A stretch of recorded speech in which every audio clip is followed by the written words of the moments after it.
on Kenny and Lori to join the meeting.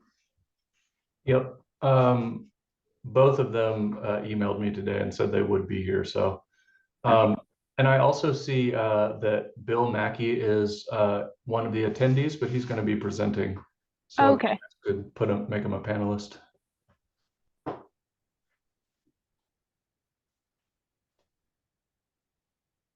Definitely, yeah. He'll be rejoining as a panelist now. Okay. And then also Greg Beach, I'm not sure how you pronounce his last name, is also presenting. I see him as an attendee now as well.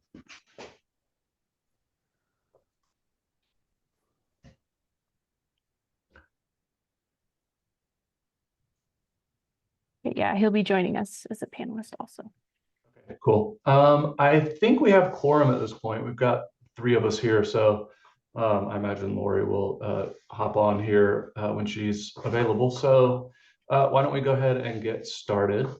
I would like to call our meeting to order, the Commission on Equitable Housing and Development's Equitable Housing Strategies Subcommittee.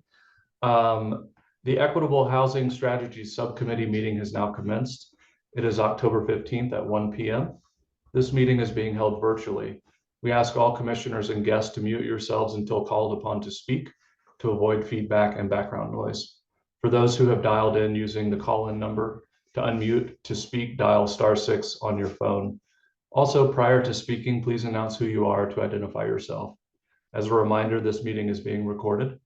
We ask that you only use the chat function to request to speak or to announce that you are leaving the meeting so that we can track quorum. Also, to comply with the state open meeting law, attendance and votes will be done by way of roll call using audio, not by using the chat function. And with that, I will do the roll call. Kenny Wong. I'm present. Ray Winch. Present. Lori Mazurbo. Present.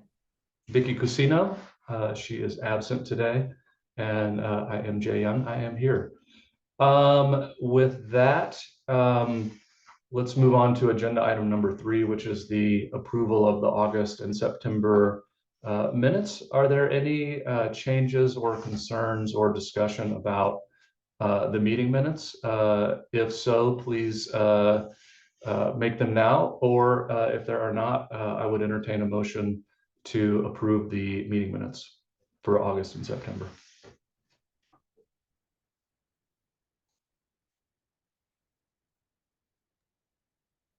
You need a second.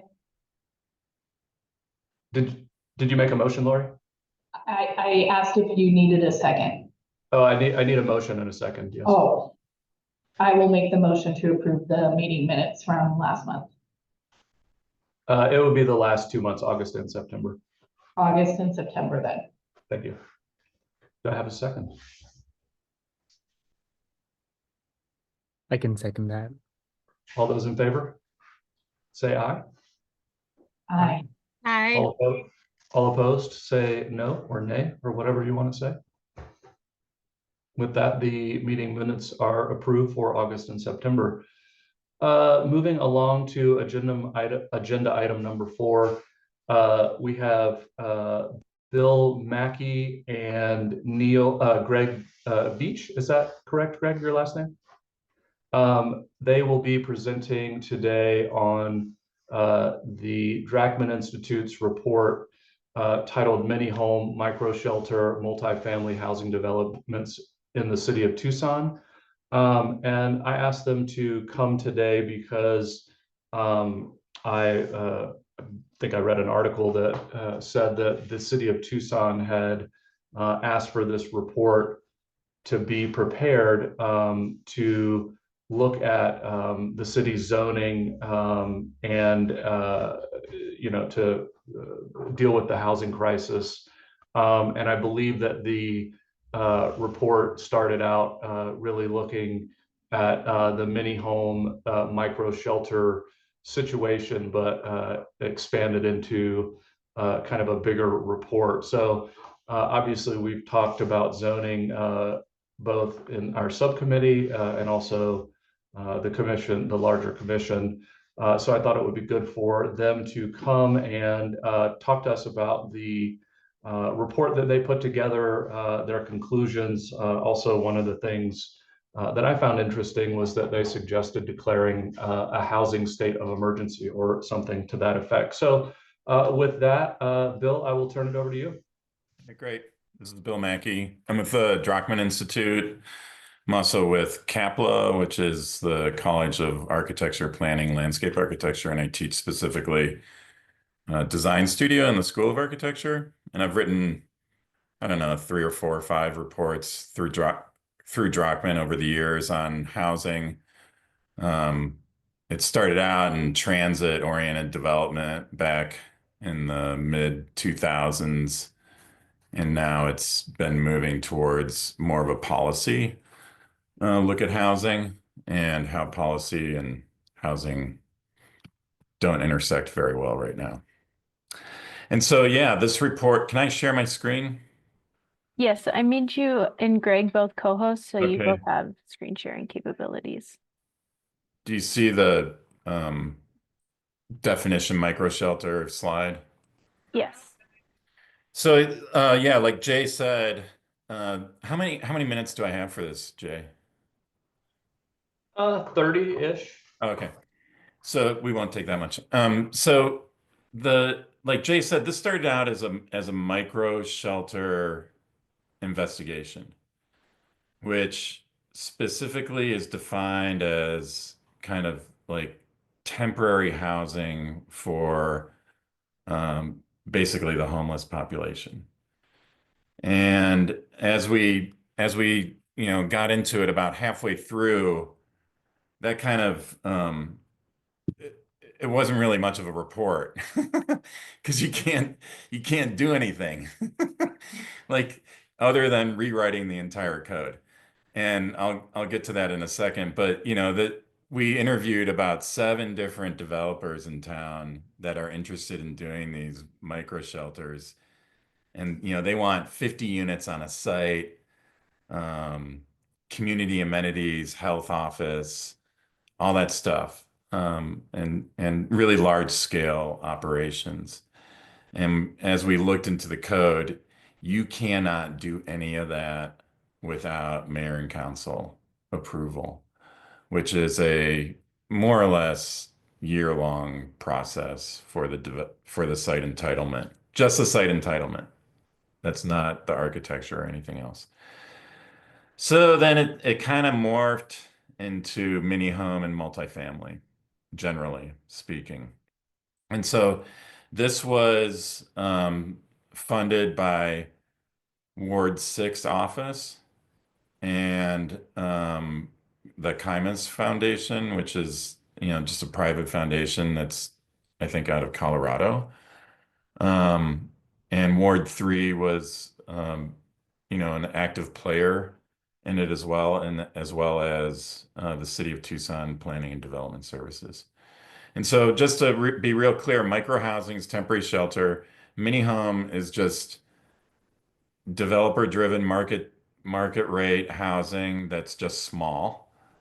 And multifamily is just your general more than 2 units on one property.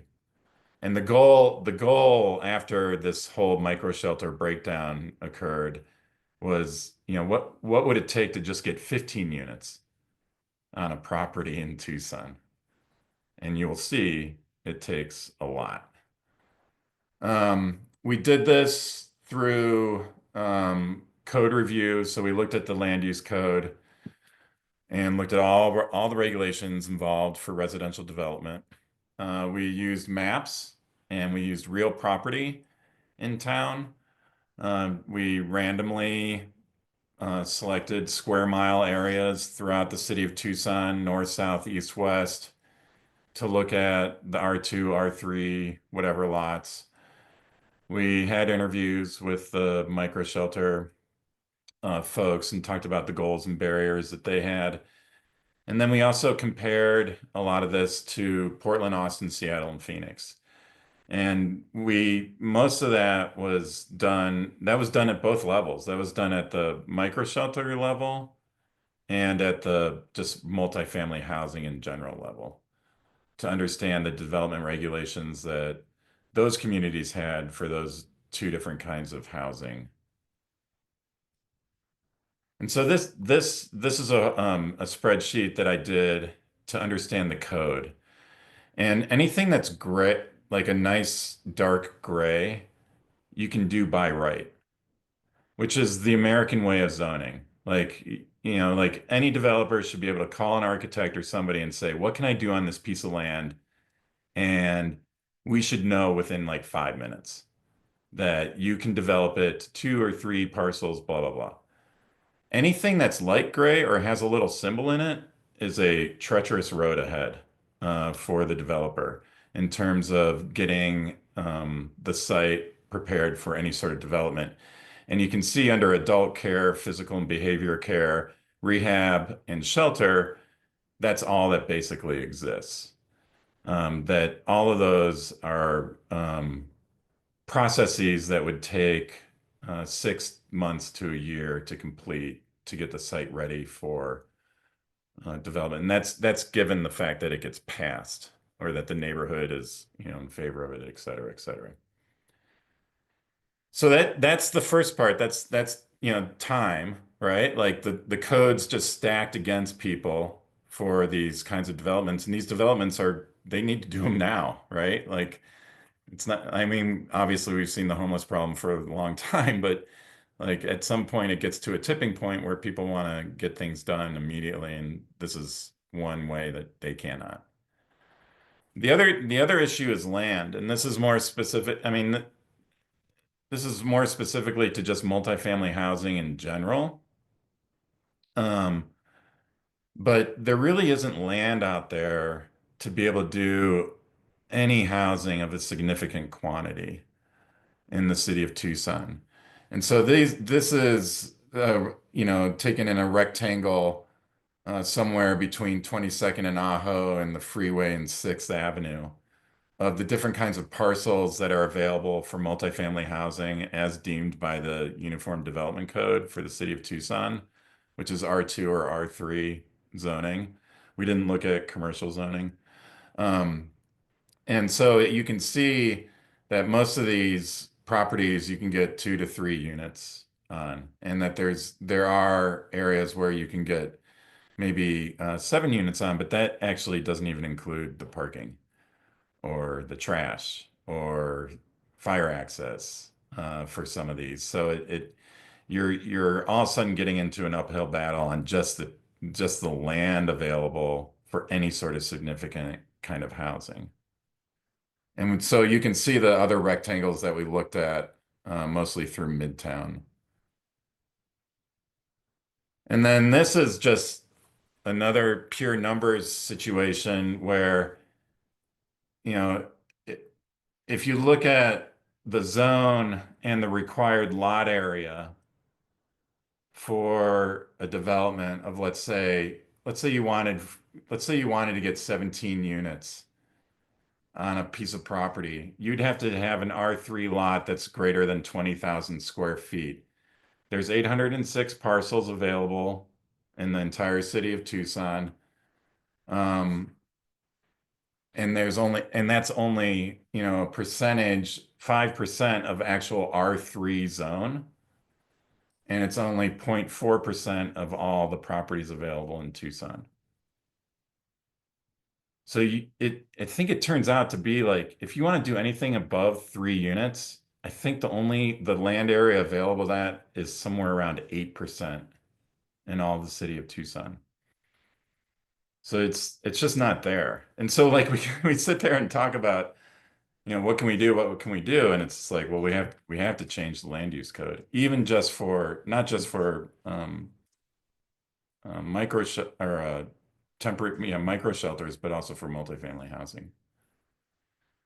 And then for micro shelters specifically,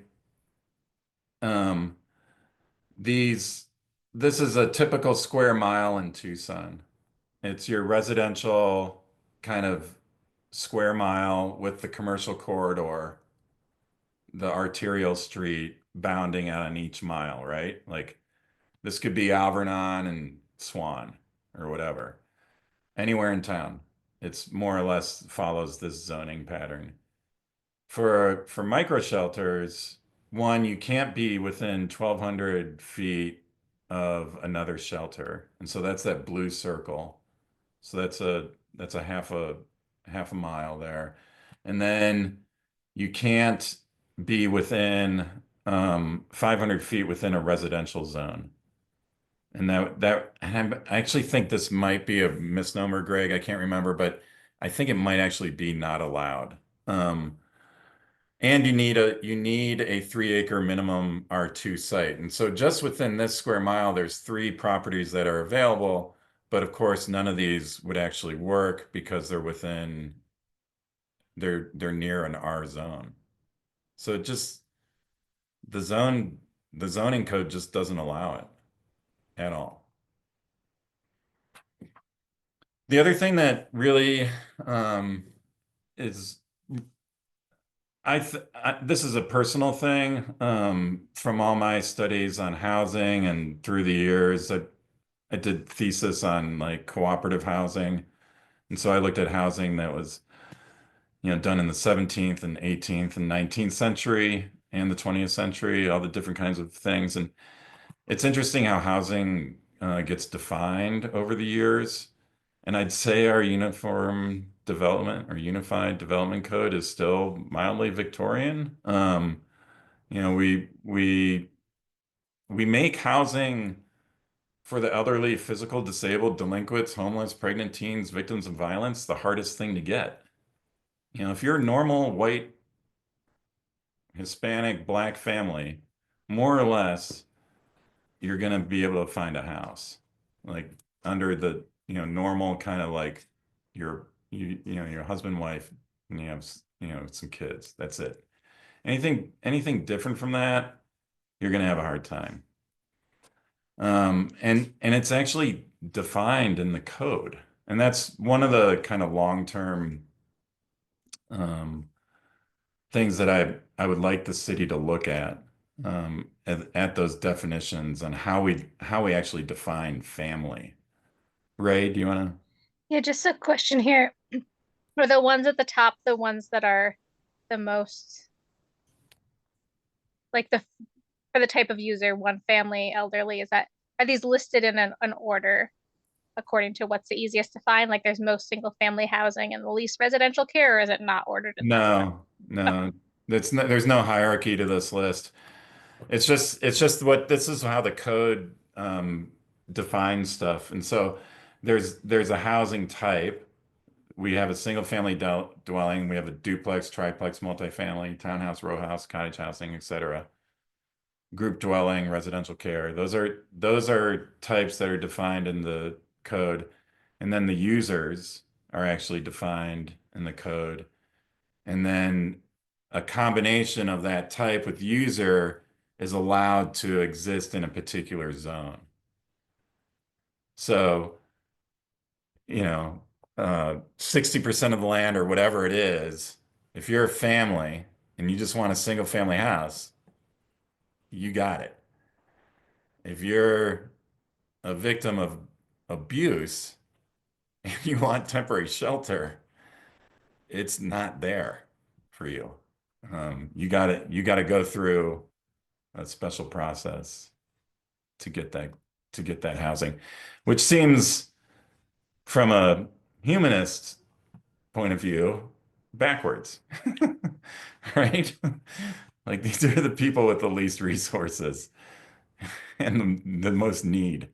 So I think we need a community conversation on definitions. That's a very big long-term thing that I want to do, and that's my own agenda, not necessarily the agenda of Drachman or Kapla or whatever. But that's something I continually bring up. The other issue is parking. And this is obvious, and every community's talking about it, and actually mobilizing on it. Even the city of Tucson has. I showed this graphic, which was done for a report for AARP a few years ago. I showed this to Kasachik. he showed it to city staff, and we got the land use code to change for housing units up to 5 units. We can do a 1-to-1 parking ratio, but anything over that, we have to follow the land use code. And so this is just something that shows this was a property that I actually lived in as a graduate student in Rincon Heights, and it had 1-to-1 parking ratio. It had the access lanes of 10 feet wide, and they had 8 units, eight parking spaces, actually 10 parking spaces. But if you were going to develop this today, this actual piece of property today, using today's code, you could only get 6 units, and you'd have to have a 9 vehicle parking lot with asphalt and a 24-foot wide access lane. And so it's really kind of a regressive situation that's occurred with the land use code and development. And so that parking is, I think, something that everyone is starting to believe can actually change in terms of getting it down to at least a 1-to-1 relationship, and something that we're going to push even further with our newest paper is to start thinking of the right of way as a parking lot, because it already is. And so to allow parking to occur out there for uses other than single family housing. And so we came up with based on this study, we came on these considerations. And in the short term for the micro shelters, it was, what we found, and Greg's going to talk about this further, was, the emergency declaration was very effective, and partnering with religious organizations was very effective. I don't think the city of Tucson was that interested in pushing the religious organization partnership at the time that we presented the report, but they were interested somewhat in the emergency declaration. We also recommended, and I can't use this word recommended, but we also thought we should consider revising the land use code for parking, and start thinking about it more contextually. We also thought that you should look at introducing commercial regulations for multifamily housing for something like 10 units or more, as opposed to the current situation, which is three or more units is a commercial use property. And that is a little bit restrictive in terms of setback and the parking regulations for anything now over 5, landscaping and screening, and just becomes a bigger project. And then also, if you noticed there on these things, like there are these properties that, like this one property in between Ajo and Irvington and 6th and the freeway is an R2 site, and it allows 2.9 units per acre. Well, according to the land use code, that means 2. You can't round up. And there are communities out there that actually do round up at a certain decimal point. And the city of Tucson rounds up for occupants, uses the building code for rounding up, and it uses in parking, it actually rounds up. So why not round up for dwelling units? And then the mid to long-term considerations are looking at definitions of residential land use. Look at, how we have, since Hoover and the 19 whatever it was, separation of land use has been going on, and maybe it's time to break that mold. Start looking at floor area ratios instead of units per acre. And so on an R2 site, you start to say, well, you can have a building that is has the floor area 2 times the site area. But we're not going to restrict you on the number of units for that. So a developer could do 6 small units or 2 large units. And it's kind of, the market can kind of work with that. Right now, the market can't work with anything. The developers that I'm working with, I have a private practice as an architect. I do a lot of housing. The developers that I'm working with can't go up. The only thing they can do right now is find sites for $25,000 and build a duplex. That's all that works from a kind of development, penciling out spreadsheet point of view. And so floor area ratios would help that. And then finally, one of the interesting things that we saw, and I think Greg's going to talk about this a little bit as well, is this like, try to formalize some sort of good neighbor process. I live in Sam Hughes, and I've seen some projects go through that probably haven't been the best in terms of good neighbors to each other with the developers and the residents. I also do many projects in the historic districts, and there's a lot of fear by both sides. There's fear by the developer, and there's fear by the community on what's going to happen. And I feel like if we had some sort of way to have a discussion about the projects that currently doesn't exist, there could be a potential for better projects for the neighborhoods and for the developers. And so with that, I'll let Greg take over with the considerations for that and the emergency declaration. Hi, Greg Veach. I work for the Rockman Institute, and I also work for CAPLA. And I'm going to focus on the emergency declaration, specifically in Portland, Oregon, as it relates to micro shelters, temporary housing, as a tool to mitigate the homelessness crisis. Portland is obviously in a really different situation than us in the sense that their scale of homelessness has been longer term and larger in number, but I think that there is a number of tools that the city has used in recent years that could be of interest in Tucson. So we're gonna talk about. Can you go back just for a second, Bill? We're going to talk about the emergency declaration process and what that entails, and then we're also going to talk about the good neighbor agreements, and we're going to talk about sort of bylaws and regulations that these micro shelter communities have. All right, next slide. So the mayor and council of Portland adopted a series of ordinances since 2015. So it's been an ongoing process. I believe at this point, they're up to their 8th ordinance, and those ordinances have just continued the declaration. The most recent ones, though, the 2 ordinances that are the most recent, have been more effective in setting up pathways to outdoor shelters or micro shelter development. There's a bunch of different words that people use for it, but the idea here is what Tucson would call shelter care use. So that's essentially serving the homeless population as a temporary housing mode to get into more permanent housing, to get rehab services, etc. So there's 2 ordinances from 2021.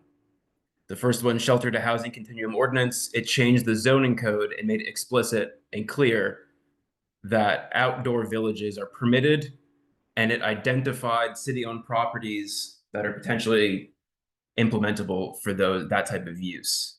And then the next ordinance, Paving the Pathway from Streets to Stability, it codified the city's approach and provide the regulatory tools for development to build 6, which is now, I believe, expanded to 10 city-owned alternative outdoor shelters. And those shelters are called Safe Rest Villages. They were funded through ARPA funding, which is due to run out, obviously. And so there's a continued initiative on the mayor and council's part to continue to declare emergency declarations, which allows them access to more funding to continue these programs, considering their success. Next slide. So the Safe Rest Villages, these city-owned, run, sanctioned outdoor shelters, provide a place to sleep, basic and necessary hygiene, harm reduction for homeless individuals, and case management and behavioral health services. So this is what a lot of folks call wraparound services. So it's not just a shelter, and it's not just a shelter with a bathroom. There's 24/7 security, there's on-site case management. And the idea there, the goal is to enter into recovery and eventually return home, reconnect with family, or find permanent supportive housing beyond the temporary outdoor shelter housing. Next slide. And so Safe Rest Villages, under the emergency declaration, function via a referral system. And how the referral system works is homeless individuals residing in high impact encampments are referred to a nearby Safe Rest Village. So the idea is that these city-owned properties are in somewhat proximity to high impact encampments already, so the individuals don't have to travel very far. And of course, referral is voluntary. There's no forcible movement or et cetera. High impact is defined as conspicuous drug use, uncontained debris on public property or private property, proximity to schools, parks, playgrounds, private residences, environmental impacts or hazardous materials, and all of the things that we would typically define as high impact areas. It's just a way for the city to prioritize it. Next slide, please. So when these individuals are referred to the Safe Rest Villages, each village functions separately from others regarding their community guidelines and their good neighbor agreement. So the community guidelines are the rules that are crafted by the shelter operator regarding how the shelter operates within its boundaries. And a good neighbor agreement is an agreement that the shelter operator, the city, neighborhood associations, private landowners, sometimes it's neighborhood CBOs enter into for a maintenance and behavioral agreement on what happens outside the boundaries of the shelter. So all of these shelters are somewhat different. They're all low barrier, which means that if an individual is using drugs or has addiction problems, alcohol, substance abuse, they are allowed in the village. Various villages have different restrictions based on either use or sale of those substances. I don't know that any of them permit sale, but some of them do allow use. And most of the villages have accommodations for couples, for pets, for belongings, but not all of them do. There's sort of more restrictive ones. Yes, Ray. So I just want to clarify, do the Safe Rest Villages already exist? They've existed since, I believe, 2022 was the first one. But maybe it's 2021, and there are initially 6 that were planned. Some of those have expanded to double capacity, and there have been new locations added. But it's an ongoing process, so I don't believe they're at sort of a final state of affairs. I think it's actually all indications point towards there's going to be even further development. Thank you. Sure. Let's see.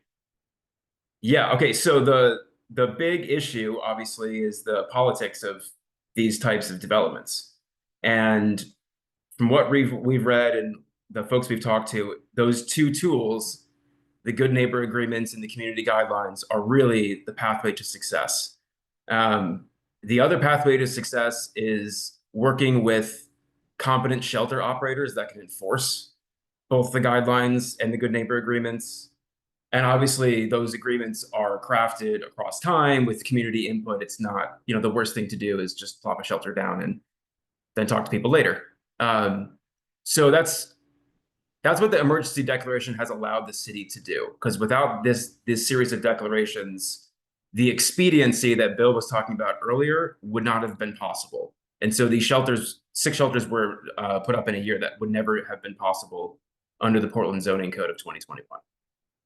And they were put up on City of Portland land, correct?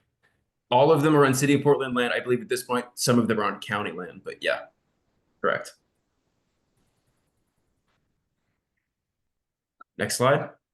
And then, yeah, okay, so here's some, if folks want to check it out a little bit more, I think it's probably due to the ARPA funding restrictions or guidelines. There's a lot of transparency with this in particular. So it's actually quite useful to read through the data and see a lot of these types of communities aren't exactly transparent about the successes, failures, funding, etc.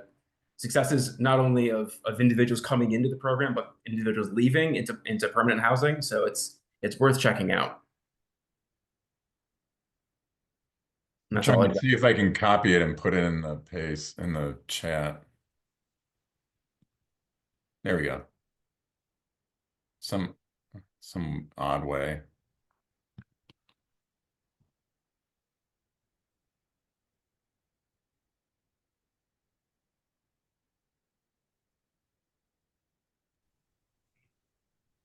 Great. Are we at the end of the presentation?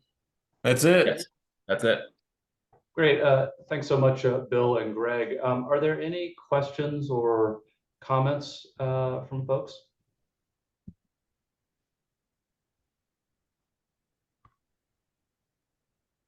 Just jump in if anybody's got anything, comments or whatever. I think my hand was still raised from before, but I guess just clarifying again, the these were all in Portland, is that right? When you were saying that there are villages that already exist, are there villages that exist in Tucson now, or you were talking about it? Okay, that's where I got confused. I was like, I did not know of villages like this in Tucson that were city. The whole study that we focused on regarding the safe rest villages and the emergency declaration was done via Portland City and Council ordinance. Okay, perfect. Yeah. Thank you.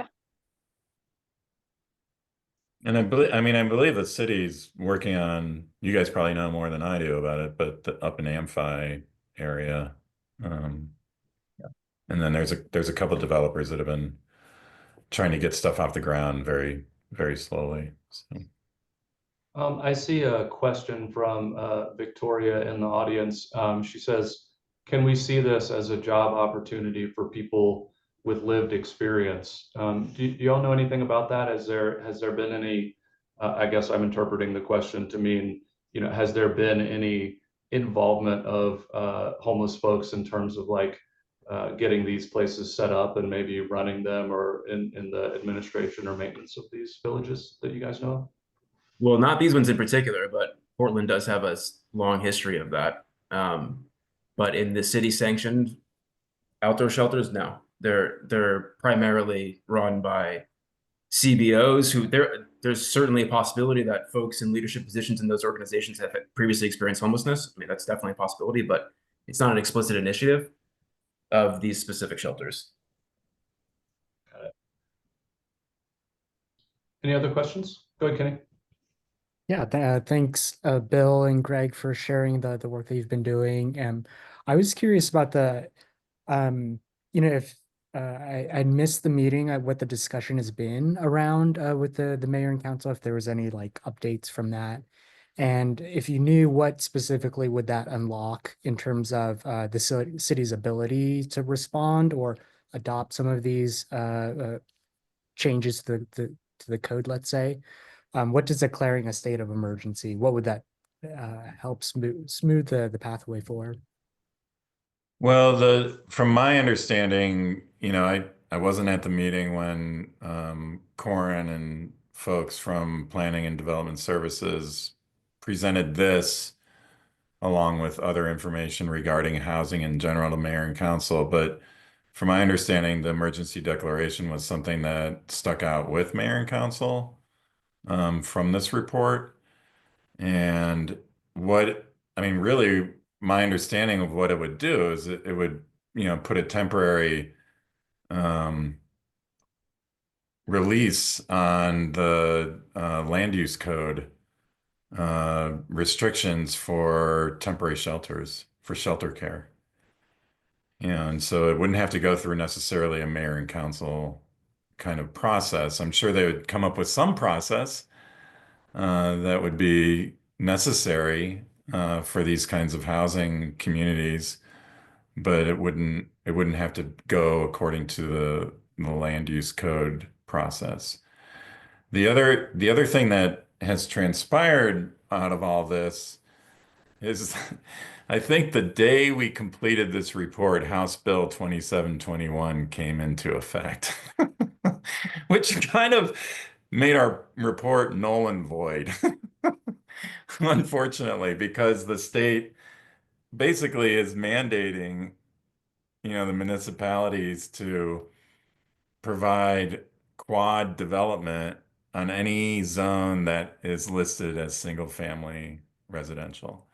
And so that's R1, R2, RX1, RX2, SR, and SH within 1 mile of the CBD. And I don't know if anybody's seen the CBD map, but it's not just downtown Tucson.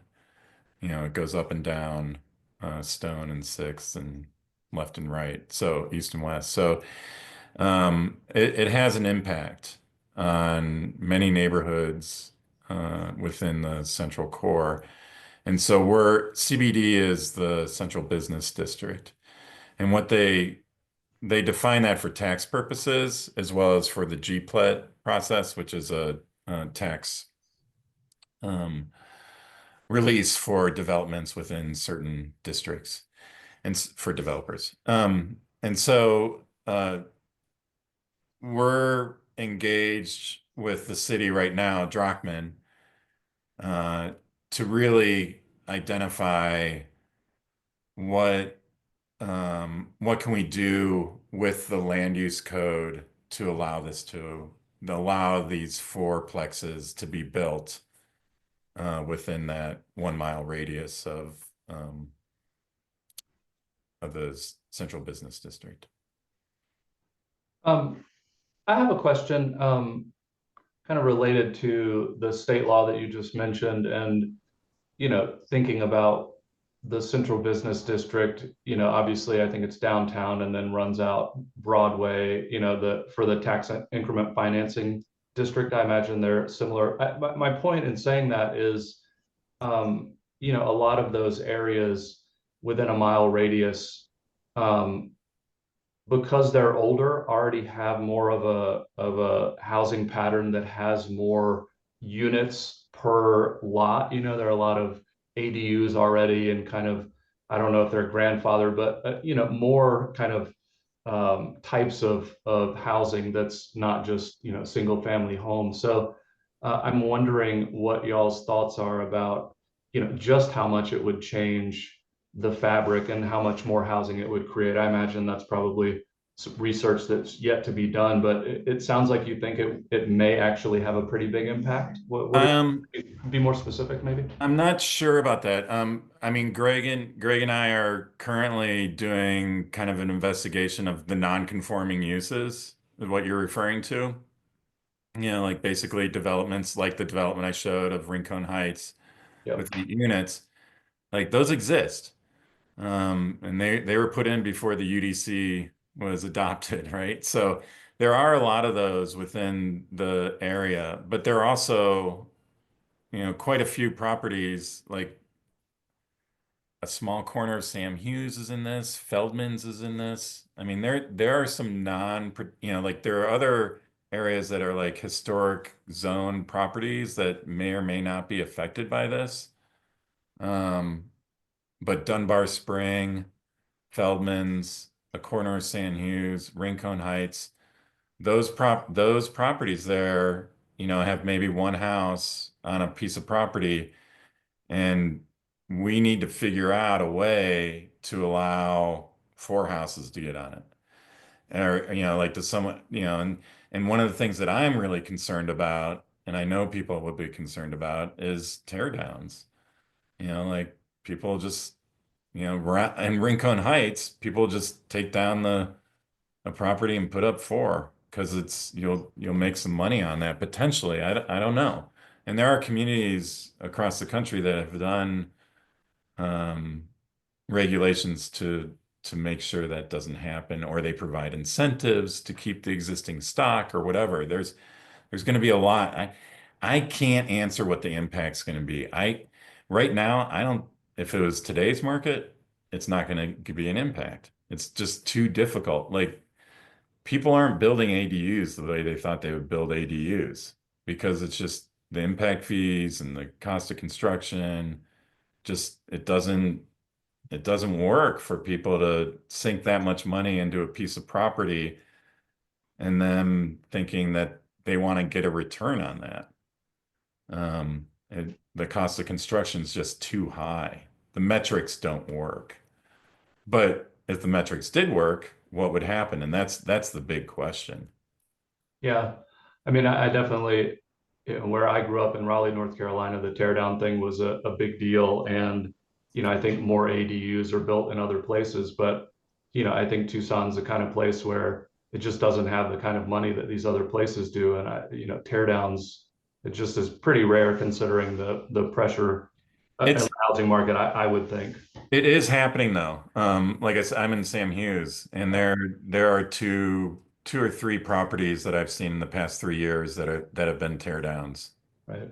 And they're going back and they're maximizing the amount of built area. Right now, the land use code has like a floor, you can have a lot coverage of like 70% or something. And I mean that's just a huge amount. I've never had a problem meeting that. And so people are putting on these single family houses that just take up the entire property. Yeah, and I think that was a big problem with like judgments as well back in the day. A couple more things. A few things that you said, Bill, really struck me. And considering we're really trying to look at equitable solutions in this subcommittee and with the commission at large, you said that the people with the largest need have the least amount of access or something to that effect, and that that the zoning code plays a huge role in that. So I think it's something that just I wanted to highlight that I think is important for our work as a subcommittee. And then I guess my question is, well, the other thing you said is that the market can't really work with anything right now in terms of building and creating more housing stock at really any kind of scale. So I guess I'm just wondering a little bit bigger picture, how much do you think that if the zoning code was changed, throughout the city to allow more construction in R1 areas and other kind of single family zones, how much of an impact do you think that would have in terms of releasing some of the pressure on the housing market and just in stimulating construction more generally? Do you think that would really have a big impact? And then I guess also, how long do you think it would take for if there were significant changes to the zoning code, how long would it take for the city of Tucson to actually see an increase in housing stock that was actually getting ahead of the crisis? I don't know. I mean, I always think about the Midtown area as like it's already built. Like I did this, I was part of this group called like Design Co-op or something back in the early 2000s, late 1900s, 1990s. And we came up with this game called block play. And you could take a typical block in Tucson that has the alley running, like people's backyards go up to an alley and then the front yard is to a street. You take that block and you try to increase the density by 6 of what it's existing.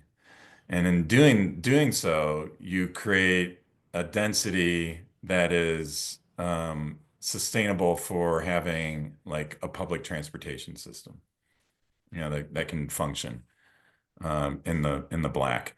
And so like doing that, it was really fun for the community, to like take Legos and imagine what the backyards of all these properties could be in terms of developing them. And all of a sudden the alley becomes like a street and but the reality of that is just like, fantasy land. It's not going to happen. Like, if the city made it so you could have a really small lot size for single family residence, and so people started splitting lots, throughout the city so that they were like half the size, would that actually occur? I don't know. I think culturally we appreciate our backyards and our front yards and the spaces around our house. I think that's something that's so ingrained and would be so hard to let go of in Tucson. And then furthermore, to go up and like provide 2 stories is another like really big taboo in this town. Like anytime you go vertical, it becomes a very heated discussion between all the players involved. So I have a mildly cynical but optimistic view about it. Like I'm really not sure. And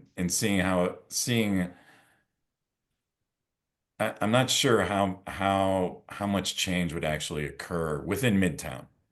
But if you're talking about corridors that go, to the periphery, then maybe there's, something there, like along, Houghton, I don't know, or Broadway from Camino Seco to Harrison or something like maybe there's some opportunities there, but within this core of the city, I think it would be really hard. Got it. Thanks. I see a couple of questions in the chat as well. Larice has a question. What are the biggest challenges in Portland, and why were there 8 policies almost 10 years later? The biggest challenges, I guess, regarding the homelessness crisis are decreasing housing supply, increasing housing costs, increasing numbers of homeless people in unsheltered conditions. 8 policies to continue the policy before when that policy runs out, the next policy continues it. It gives mayor and council financial tools primarily, and it also gives them tools, as we were just talking about, to override land use code or change land use code quickly. So I think that about covers it. Did that answer your question, Larice? If not, you can jump on, obviously. Ray has a question. Where do mobile home parks and manufactured housing communities fit into this conversation? And can people in single family zoning and a mobile home as an additional housing unit, is that allowed in front or side yards? No. Greg, I have information on the mobile homes. Sure, go ahead.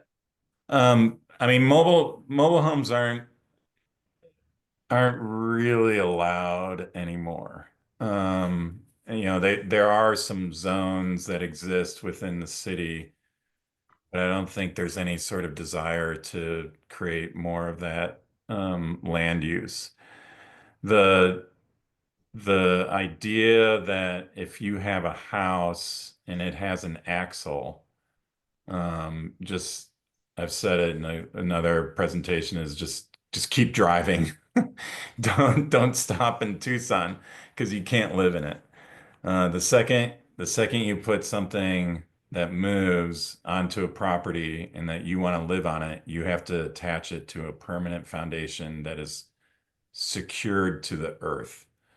And so when the mini home, what were those things called that were on chassis, that you could Tiny homes? tiny homes. Yeah, so tiny homes, they're just not allowed in town. Manufactured housing is a different thing. Manufactured housing can occur anywhere. It just, again, it has to be permanently fixed to the earth, which is another thing to question, right? Like, is that necessary? Like, why is that necessary? And obviously there's many books written about it that have to do with race, class, and gender, probably. So, it gets into a cultural discussion. I guess when I hear some of these conversations about zoning changes and like allowing more density, I almost never hear conversations about allowing people to kind of make their own density. Is like to add a mobile home, to have someone park their trailer in your front yard. Yeah. And these other options, so many of them are really expensive and they really depend on developers. Yeah. I just wonder about like including that in as part of the package is allowing for for people to be able to have like genuinely affordable housing, like a $5,000 house, parked in Well, someone's yard. I mean, you're getting into my group dwelling situation with the city of Tucson. So group dwellings can only occur in particular zones. And a group dwelling is defined by 5 or more people that are unrelated that are living together. And that's like getting into some weird territory, I think. And there are probably many reasons why this thing came about. And part of it might be the university, right? And so there are other communities that have these definitions, and they have different numbers. Austin, I think, has 15 unrelated people. And so it's something that the community can actually, decide upon if it's necessary. And I can't tell you how many clients I've had, probably 3 or 4 that have been interested in doing, some developments like that, are illegal, like according to the code. So I think it's something that people, it's part of the definitions that I think we should have a conversation about. Thank you. Any other thoughts or questions, folks, before we move on? Hey Jay, it looks like there might be some additional questions in like the Q&A. Would you Yes. want to read those out? Sure. There's one, could you do a coalition over this set of goals like SHARE, SHARE in Seattle, Washington? Can you build a case study with numbers for mayor and council for R1 changes? Do you have to be Christian to get shelter, or do they force conversion? How can we incentivize building your own tiny home program coming out of shelters and camps? I came from a room and board that had no rules or regulations. It was just a house with 15 people in it.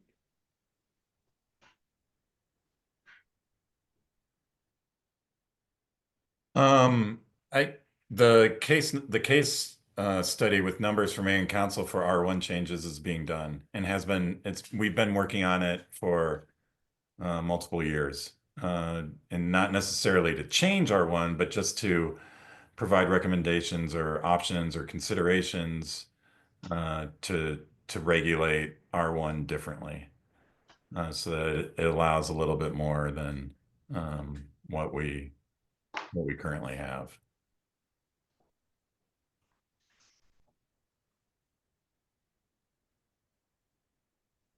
Kenny, do you have a question as well?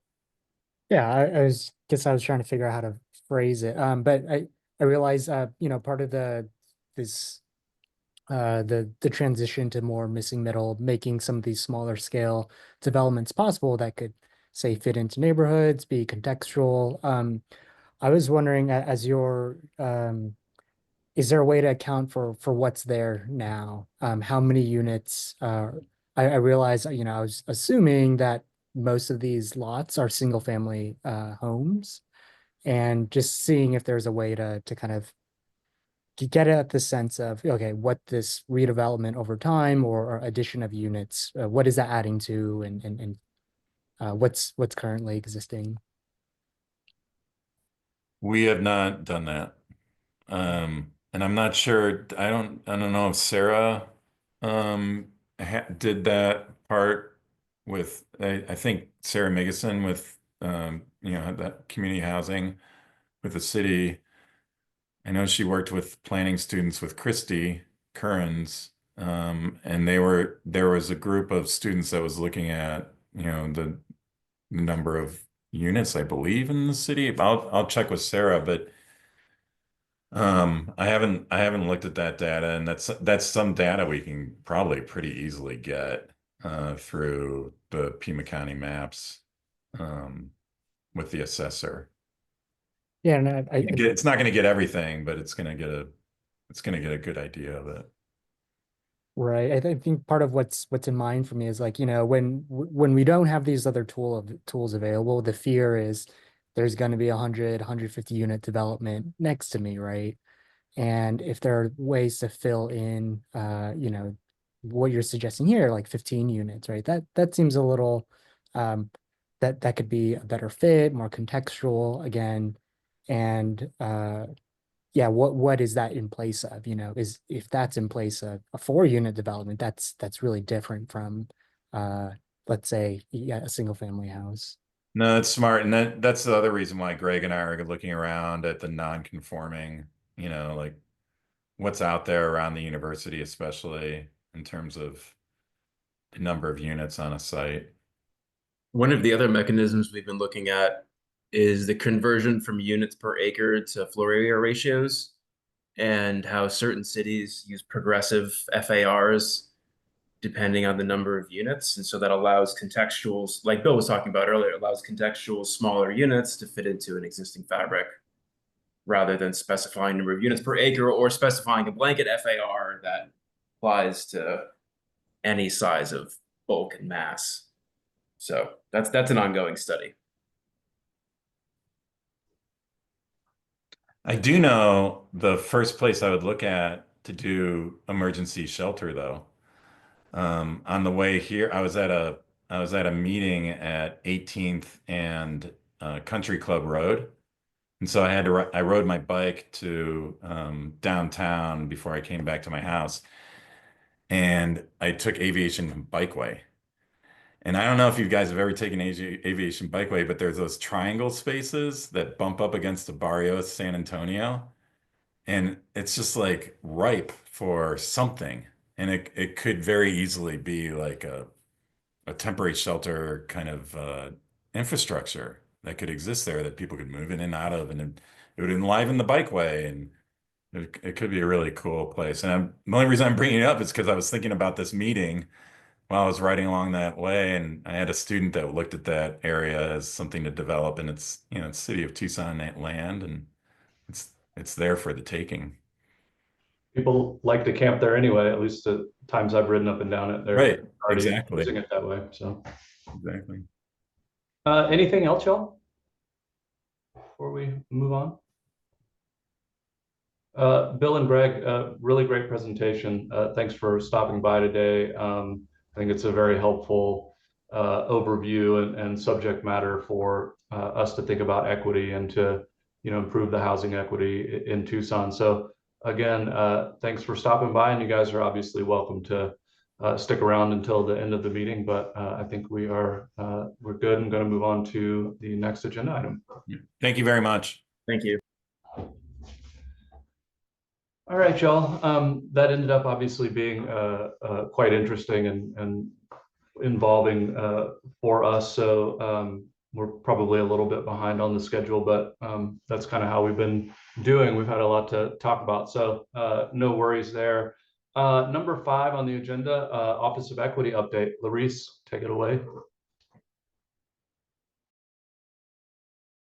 All right, yes, thank you, Jay. Good afternoon. My updates will be relatively brief. I just emailed a document to Jay that he can definitely share with you all, but we've been writing the Equity Action Plan, the city's first ever document, and in June, we did some sessions in person with our executive leadership team and deputy directors across the city to come up with these key priorities that we want to focus on. So we intentionally had a deadline for a draft document for the beginning of October to go forth before community, but kind of doing some restructuring, some rewriting of that document. So that's kind of pushed our timeline up a little bit. But I did want to share that the 3 priorities are around inclusive workforce and equitable culture. So really making sure that we're looking at how we are looking forward, thinking about supporting our employees and also thinking about retention. So it's one thing to have a diverse workforce and recruit and bring people into the organization, but the other piece of that is like, how do we retain those people? So creating that sense of culture and belonging and making sure that employees have spaces, not only just from a fellowship lens of like employee resource groups, but also taking a big look at our compliance and investigation stuff that we have in the city as well when complaints and things like that are brought forward. The second goal we're looking at is service excellence. So this is really looking at how do we make sure that the service delivery that all of our departments offer are truly accessible to the community. And this can be anything from water resources to trash pickup, no matter what time of the day. Maybe if we look at our map and we see that we have an older demographic population in one part of the city, okay, maybe a 7 a.m., 6 a.m. trash pickup isn't as accessible for those neighborhoods or those constituents. So how do we take that data that we do have around demographics of our cities and apply it to how departments are executing their service delivery? So we want to make sure that that's a big thing to focus on. And then the last one is what we've been continuing to work on for the last year and a half has been our data strategy. So truly making sure that we're making data-informed equity recommendations and just ultimately decision-making for our elected leaders at the city. So those are kind of the big three things that we're focusing on. We're hoping to have a draft. So we've taken it in-house to rewrite the plan ourselves. I mean, it's a lot of wordsmithing really to be intentional about telling the narrative and the story about Tucson and just adding a little bit more of a personal stake, adding some local demographic data in there as well. We have a couple maps that we want to put in the plan as well that will help constituents and anyone looking at the document to understand why, right? We're really trying to answer the question of why are we embarking on an equity action plan for the city? What is the purpose of this and how can this tool be truly utilized? So that's really been the biggest goal for us. So we're hoping to have that by November 14th. And then we have to shop it around to our council offices and mayor's office, but we're hoping to open it up for public forum in January. And the public feedback will be about the metrics. So how are we defining success, social equity success around these three key areas? And then they have a bunch of strategic priorities as well that will help us obtain those goals. But high level, those are the goals that we're working towards. Thanks, Luis. Any questions, comments?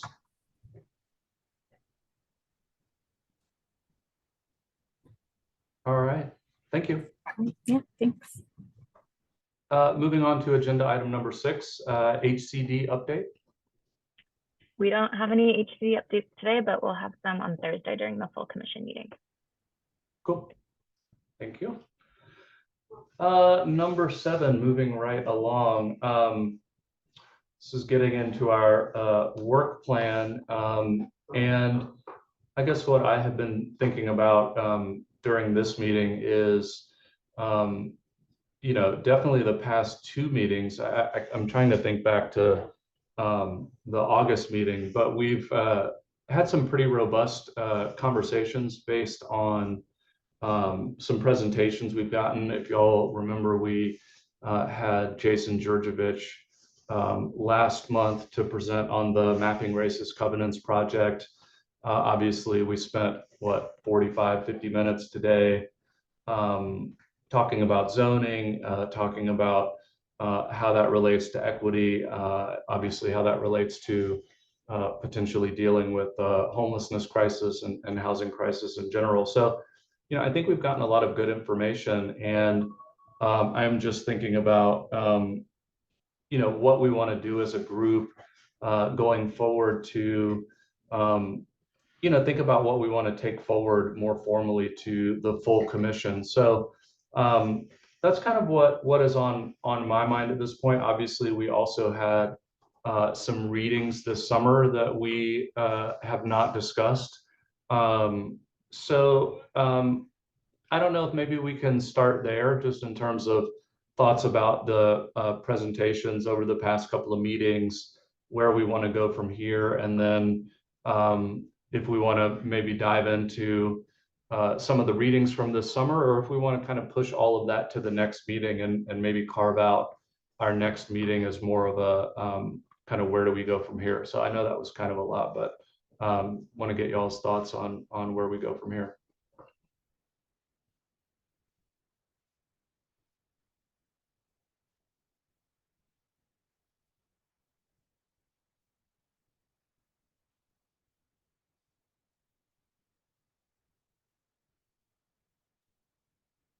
But I think maybe a reflection on the last couple of presentations would be helpful, and then perhaps just kind of setting the goal at the next meeting we can talk about. It feels like so long but so short ago, the some of the readings we were discussing. Because I think there's a lot to do there with, again, how do we engage our broader community around housing? One of my quick takeaways from the after the projects chapters was we really do need this robust back and forth within the community, uh, city agencies, bodies like our commission, um, to have these conversations and find where we're all coming to the table from, and move ahead together from that. So, I think it's worth talking through in some extent, and how I might link the past couple uh, presentations from the subcommittee are just preserving access to a broader, identified part of our community. Whether that's the language that's in real estate transactions, or how we're defining, how folks can live together, and what kinds of uh, uh, communities and audiences that are falling through the gaps as a result of some of these more narrow definitions. So I feel like that's appropriate for us to kind of tackle, to thinking about, okay, how do we uh, make more options and possibilities, and whether that's through the market or through what the city is able to kind of focus and take initiative with. I think it's worth talking about together. Yeah, that sounds good. The other thing that came to my mind is maybe it was the July or August meeting. We had a presentation from Laura Sharp from the Office of Equity, talking about and showing us the map that they have created over there to measure equity. So that's another huge piece of the puzzle. So, I'm kind of with you, Kenny. I feel like, taking some time, maybe next meeting, to process what we've been presented, as well as the readings, and then, thinking about, okay, so what do we take to the full commission? Like, what is it that we want to really move forward? Do we have some sort of resolution? Is there something that we want to really get to mayor and council? So I think I'm on that same wavelength as well.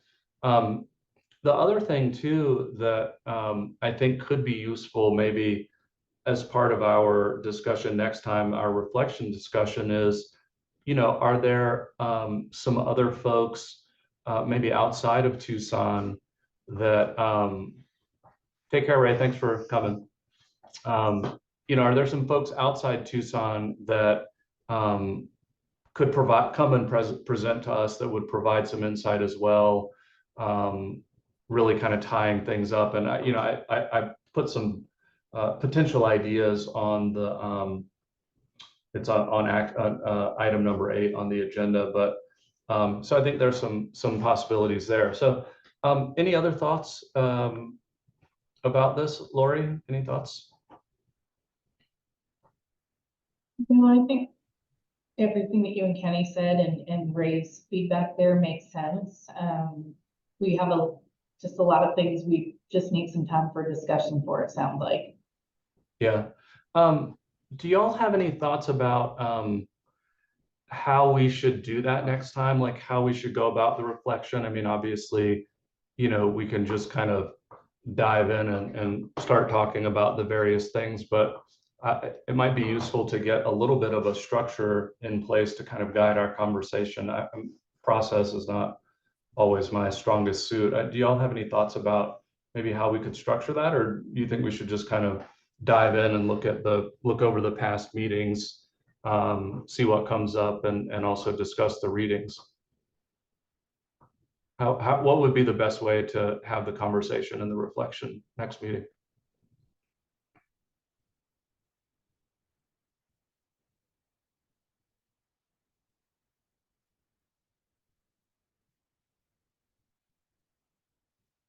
yeah, I'm kind of in the same place. I don't exactly know, but definitely I think it's something for us to think about between now and next meeting.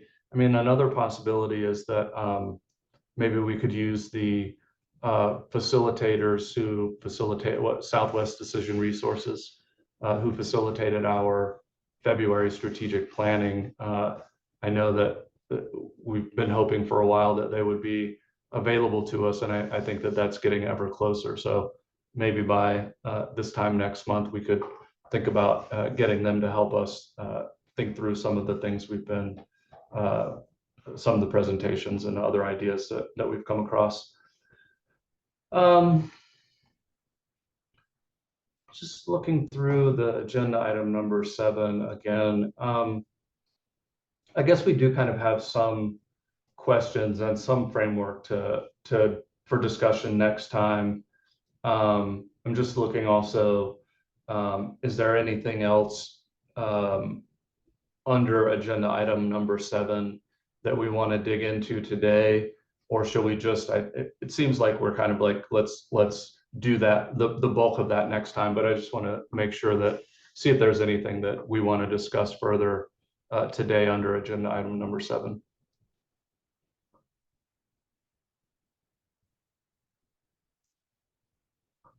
I will take that as a no. All right, let's move on to number 8, action items.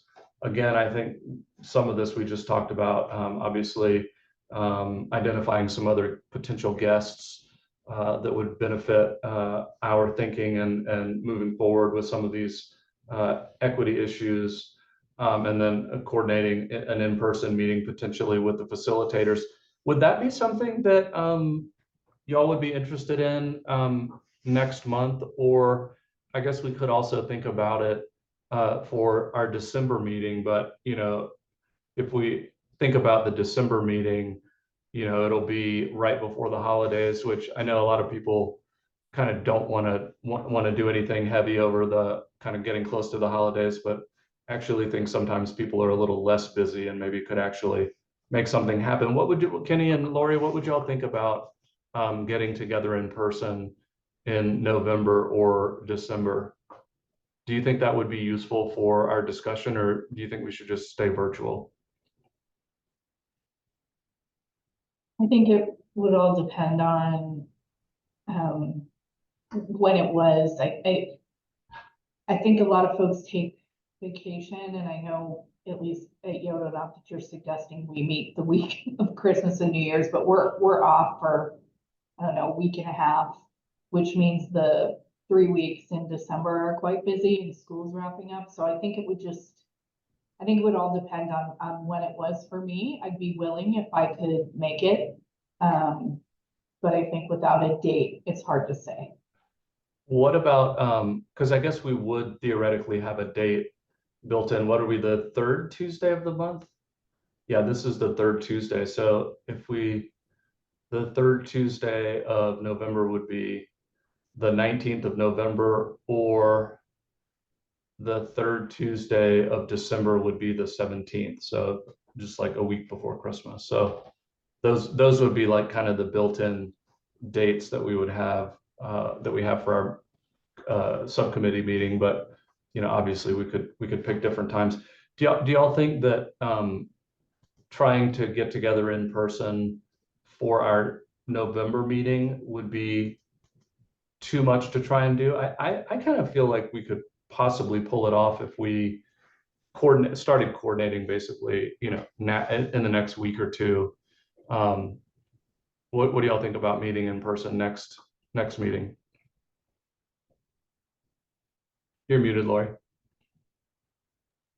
Sorry. Go ahead. I would be late for that one. We have a board appreciation lunch right before this meeting, so I would need wherever it was time for travel, but could make it on the November date.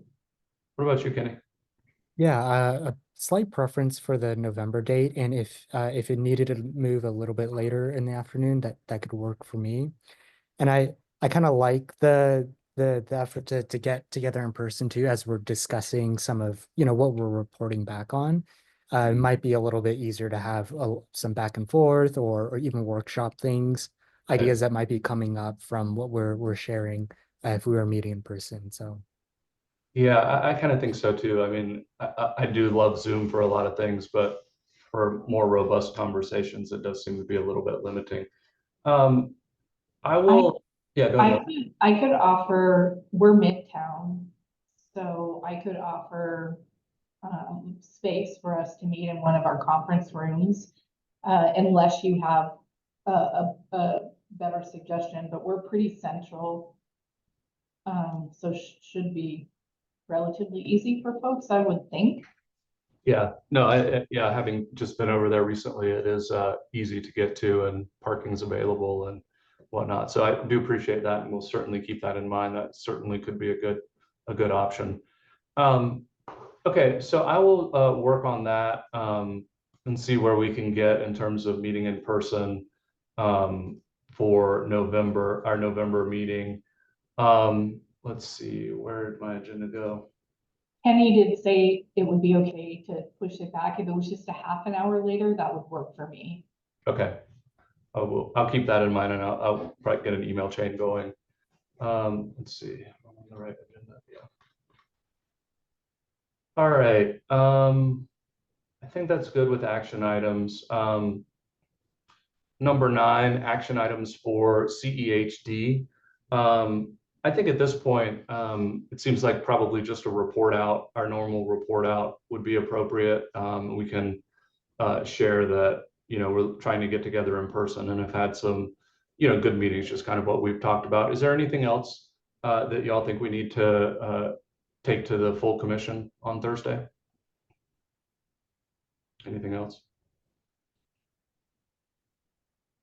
I forget if we did we ask Bill and Greg to join for the full commission as well to share some of it, or I don't think we did. I think it was, we were going to consider, have them come to present to us today, just because it was a little bit easier to get that done. And then I know that, you know, our agenda for the full commission meeting on Thursday is full. And then I'm pretty sure it's also full in November. So I think it, yeah, I mean, if I understand where I think you're probably going, maybe having them come back to the full commission and present might not be a bad idea. Is that kind of where you were going, Kenny? just to clarify, I forget if you know if we had already made that invitation or where that was. Just wanting to confirm. Yeah. Right. Okay. I did get an email because I am not able to make the meeting this Thursday. And I think there's a quorum issue because Neto reached out and asked me if I truly couldn't make it, and I'm trying to switch some things around. So I just want to give you a heads up that I think it sounds like there might be a quorum issue. Yeah, no, we're right on the edge, and I think we have already decided to start the meeting at 4:15 instead of 4 to accommodate Vicky being able to attend. So I will definitely check with the crew and see where we are with quorum in the next, either this afternoon or tomorrow, because yeah, we're definitely close. I apologize, Jay. I forgot that you were the chair and you would have that inside information. You got it. Although I still always feel like I don't quite always have the inside information, but you know, it's just how it goes. All right, I'm going to move on from agenda item number 9 with the call to the audience. Agenda item number 10. This is a time when any member of the public may address the Commission on Equitable Housing and Development. Due to time constraints, the total time allocated for this is 15 minutes. Individuals are allowed 3 minutes each. Due to open meeting law, Commission members cannot discuss topics that are not on the agenda. Items brought up by the public may be considered as an agenda item for a future meeting. Is there anyone in the audience who would like to speak? Hey Jay, it looks like Victoria has her hand raised, and I'm allowing her to speak now. Take it away, Victoria. The floor is yours.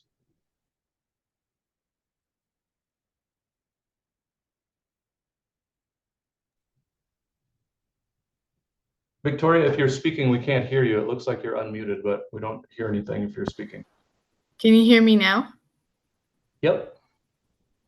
Okay, cool.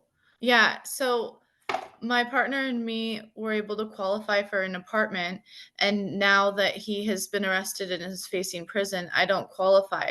And my roommate and me couldn't get a job fast enough, and so I'm gonna be out on the street again. And I'm just on Social Security and I can't seem to keep a roof over my head. So I'm kind of tired and I'm going to leave. And I'm going to continue the good work of being and doing any commission work anywhere I can be useful and get my project management certification.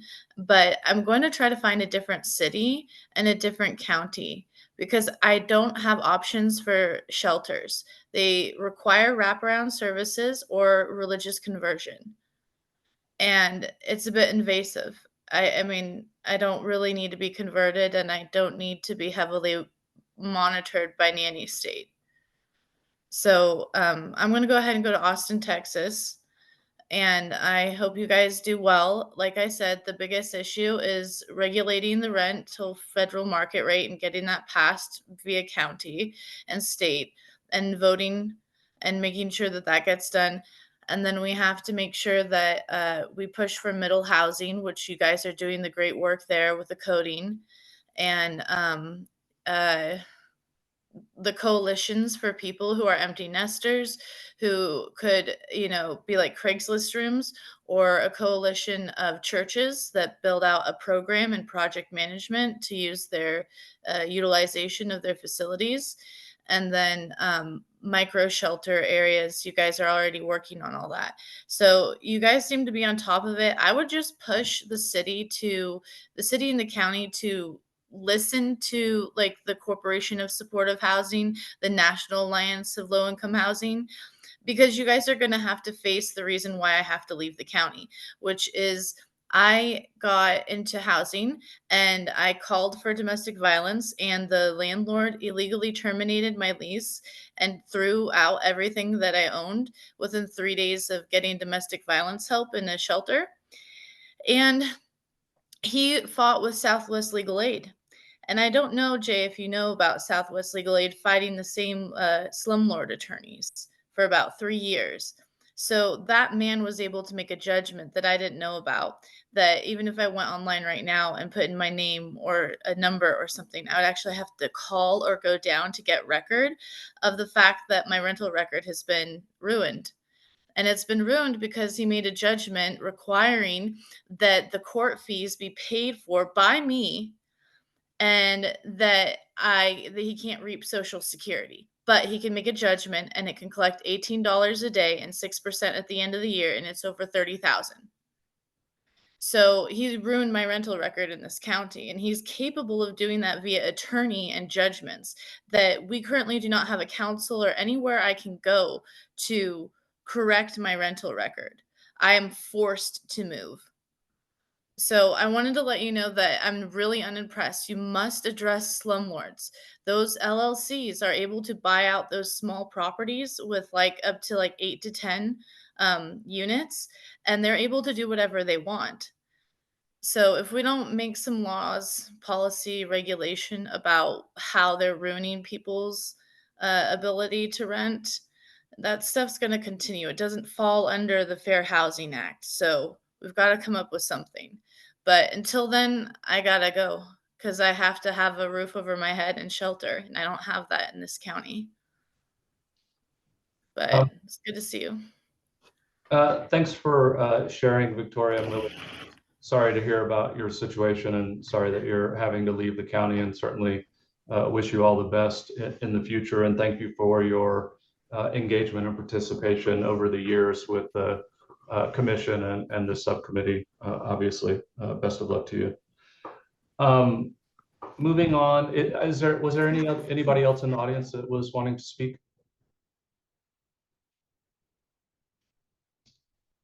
All right. Item number 11, next steps. Our next subcommittee meeting will be November 19th at 1 p.m. Obviously, we've talked about potentially getting together in person and maybe doing it a little bit later than the 1 o'clock time. So if that changes, obviously we'll get that out to the public and to the commissioners as well. Our next full commission meeting is this Thursday, October 17th at 4 p.m. Let's see, I think we've got basically a draft agenda for the next meeting. I think agenda item number 7 kind of covers what we are wanting to do. I'll look at that and see if it needs any revising, but any thoughts about the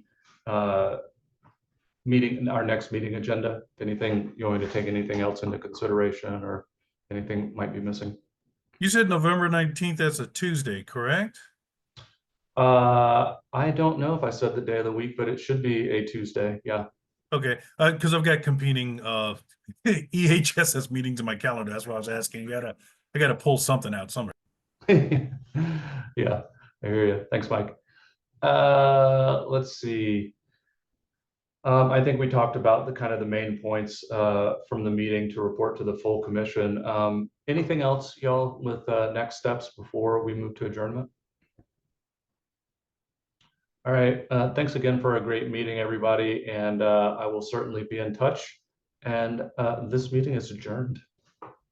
Thanks, everyone. Good to see you. Thank Bye, you. everybody. Thank you. Thanks, everybody.